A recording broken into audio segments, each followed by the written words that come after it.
So this is the reason why I can't seem to get internet, because it's like a tropical storm outside. Seriously, where do I live? Minnesota? This is not cool. I just want my internet. Jerk. It's so rainy. Look at it, like on the road. Just moving. I'm so gonna have a soaked crawl space. Gross. Terry would probably like it though.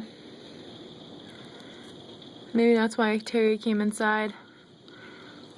Because he wanted to get out of the rain. He knew it was coming. He's so smart. Stupid storm of death. It looks way worse in real life than what my camera is picking up. For real. I'm gonna go curl up in a ball and hope this is not the apocalypse.